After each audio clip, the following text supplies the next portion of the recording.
এটা হচ্ছে এসি গ্রুপের একটি ভ্যারাইটি বালি প্লাস।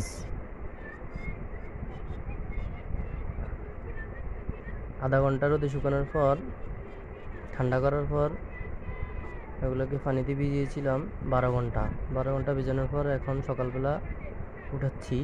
উঠানোর পরে এগুলোকে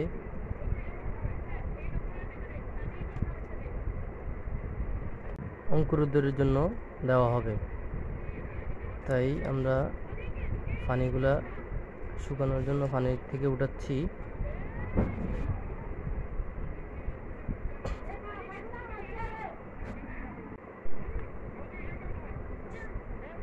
পানি থেকে উঠিয়ে এগুলোকে পানি সরিয়ে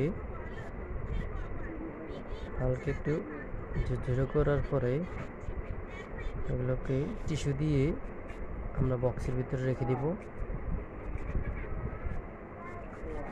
48 ঘন্টার জন্য। এই যে এখন টিস্যু দিয়ে আমরা হালকা পানি দিয়ে টিস্যুর ভিতরে একটার সাথে একটা যাতে না লেগে যায়, তাই সুন্দর করে দুইটি স্তরে রেখে দিচ্ছি। রেখে দেওয়ার পরে 48 ঘন্টা পরে এগুলোকে আমরা বাইর করব, দমে দিব। দম দেওয়ার পরে এগুলো মোটামুটি অঙ্কুরোদ হয়ে যাবে। অঙ্কুরোদ হয়ে যাওয়ার পরে আমরা এগুলোকে ট্রেতে দিব। এখানে একটা স্তর হয়ে গেছে, আর একটা টিস্যু দিয়ে আমরা গোড়া দিয়ে দিচ্ছি। দেওয়ার পরে একটা টিস্যু দেওয়ার পরে আরেকটা টিস্যুতে পানি দিয়ে ভিজিয়ে আরেকটা স্তর বানিয়ে নিচ্ছি। এই স্তরে বিছিয়ে দিচ্ছি সবগুলো বীজ। মোটামুটি বিছিয়ে দেওয়া শেষ। এখন আরেকটা টিস্যু পেপার দিয়ে সেগুলোকে ঢাকিয়ে দিব, ঢেকে দিব। ঢেকে দেওয়ার পর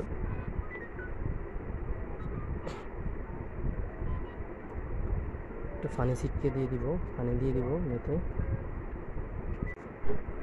একটু পানি দিয়ে দিচ্ছি, আবার একটু পানি ছিটকে দিয়েছি, কারণ একটু তস লাগবে বা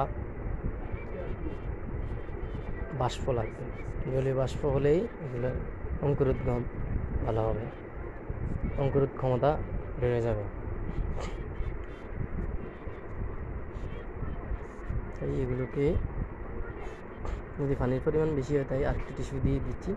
এই টিস্যুটা পানিগুলো টেনে নেবে, বাড়তি যে পানিগুলো হবে এগুলো এই টিস্যুটা নেবে। আমরা সব আটকে দিচ্ছি। মোটামুটি 48 ঘন্টার জন্য এটা রেখে দেব। রেখে দেওয়ার পরে আলহামদুলিল্লাহ আমরা 48 ঘন্টা পর চলে আসছি। এখন আমরা এগুলো খুলবো 48 ঘন্টা পর মাশাল্লাহ করে। এখন আমাদের গোটাগুলো আমরা দেখবো, বীজগুলো। ওয়াও, মাশাল্লাহ মাশাল্লাহ, আলহামদুলিল্লাহ অনেক সুন্দর অঙ্কুরোদ হয়েছে। এগুলোকে আমরা স্তর আছে নিচে ট্রেতে দিব, অনেক সুন্দর হয়েছে। ট্রেতে দেওয়ার ভিডিওটা আমরা আপনাদেরকে আগামী পর্বে দেখাবো। সবাই ভালো থাকবেন, আসসালামু আলাইকুম।